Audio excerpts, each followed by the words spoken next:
2026 সালের ফুটবল বিশ্বকাপকে কেন্দ্র করে খোদ মার্কিন যুক্তরাষ্ট্রে তৈরি করা হয়েছে একটি আস্ত বিশ্বকাপ কারাগার বা ওয়ার্ল্ড কাপ জেল। কিন্তু কেন ফুটবল খেলার জন্য আলাদা জেলখানা বানাতে হচ্ছে? কারা থাকবে এই দুর্ভেদ্য খাঁচায়? আর কেনই বা এটি নিয়ে এখন খোদ আমেরিকাতে তুমুল বিতর্ক আর গণ অসন্তোষ তৈরি হয়েছে? আজকের এই বিশেষ ইনডেপথ ডকুমেন্টারিতে আমরা উন্মোচন করব এই বিশ্বকাপ কারাগারের আসল রহস্য।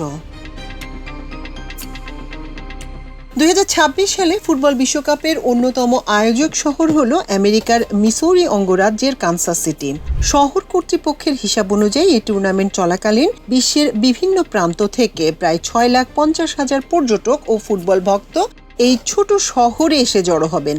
আর এই বিপুল পরিমাণ মানুষের আগমনী কপালে চিন্তার ভাঁজ ফেলেছে স্থানীয় প্রশাসনের। আসলে কানসাস সিটির নিজস্ব কোনো স্থানীয় বা মিউনিসিপ্যাল জেলখানা নেই 2009 সাল থেকে। গত 16 বছর ধরে এই শহরের কেউ কোনো ছোটখাটো অপরাধ করলে পুলিশ তাকে আটক করে প্রায় 50 মাইল দূরে জনসন কাউন্টি বা ভার্নন কাউন্টির জেলখানায় পাঠিয়ে দিত। সাধারণ সময় এই ব্যবস্থা কোনো মতে চললেও বিশ্বকাপের মতো মেগা ইভেন্টে যখন লাখ লাখ মানুষের ঢল নামবে, তখন এই দূরবর্তী যাতায়াত ব্যবস্থা সহজ থাকবে না। কানসাস সিটির মেয়র কুইন্টন লুকাস এবং সিটি ম্যানেজার মারিও ভাস্কুয়েজ স্পষ্ট করে বলেন, এত বড় ইভেন্টে যে কোনো অনাকাঙ্ক্ষিত পরিস্থিতি, ভক্তদের মারামারি বা বিশৃঙ্খলা সামলানোর জন্য শহরের ভেতরে একটি দ্রুত অ্যাকশন নেয়ার মতো বন্দিশালা প্রয়োজন। আর সেই তাড়াহুড়ো থেকেই জন্ম নেয় এই টেম্পোরারি মডুলার জেল ফ্যাসিলিটি বা বিশ্বকাপ কারাগার প্রজেক্টের। এই কারাগারটি কিন্তু সাধারণ ইটের দেয়াল দিয়ে তৈরি কোনো স্থায়ী ভবন নয়। এটি একটি মডুলার আটক কেন্দ্র, অর্থাৎ কারখানায় আগে থেকে তৈরি করা স্টিলের বিশেষ বিশেষ সেল বা খাঁচা ট্রাকে করে এনে ফ্রন্ট স্ট্রিটের একটি খালি জায়গায় জোড়া দিয়ে এই জেলটি বানানো হচ্ছে। এতে রয়েছে মোট 100টি বেড। কিন্তু মাত্র 100 বেডের একটি অস্থায়ী জেলের পেছনে মার্কিন প্রশাসন যে টাকা খরচ করছে তা শুনলে আপনার চোখ কপালে উঠবে। শুরুতে 2023 বা 2025 সালের পরিকল্পনা এই প্রজেক্টের বাজেট ধরা হয়েছিল প্রায় $22 মিলিয়ন। কিন্তু নির্মাণ সামগ্রীর দাম বৃদ্ধি এবং দ্রুত কাজ শেষ করার তাগিদে এই বাজেট লাফিয়ে লাফিয়ে বেড়ে বর্তমানে $25.8 মিলিয়ন দাঁড়িয়েছে।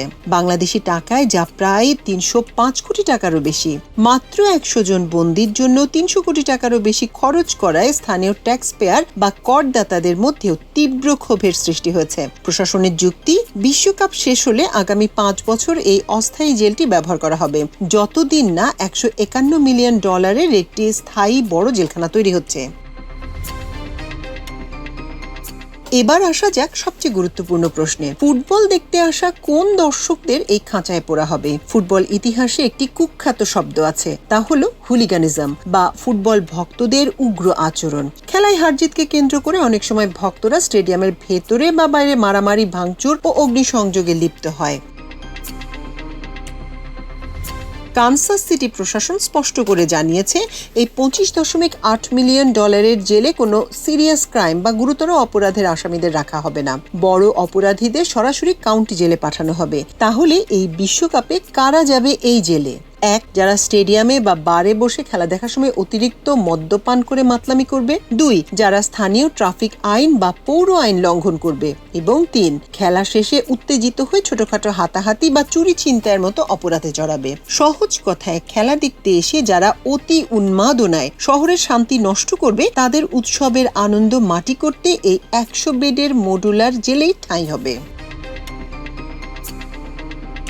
কিন্তু স্ক্রিপ্টের আসল টুইস্টটা এখানে নয়। টুইস্টটা হলো এর নির্মাণ কাজের ব্যর্থতা এবং এর পেছনের অন্ধকার ইতিহাস নিয়ে। প্রশাসন বুক ফুলিয়ে ঘোষণা করেছিল যে 1 জুনের মধ্যে এই জেলখানা পুরোপুরি প্রস্তুত হয়ে যাবে, যাতে প্রথম ম্যাচ থেকে এটি ব্যবহার করা যায়। কিন্তু বাস্তবতা হলো মালামাল সরবরাহের দেরি এবং তীব্র কর্মী সংকটের কারণে বিশ্বকাপ শুরু হয়ে গেলেও এই কারাগারটি পুরোপুরি সচল বা ফুলি অপারেশনাল করা সম্ভব হয়নি। ফলে এত কোটি কোটি টাকা খরচ করার পর এটি বিশ্বকাপের মূল চাপ সামলাতে কতটা কাজে আসবে তা নিয়ে বড়সড় প্রশ্ন রয়েই গেছে।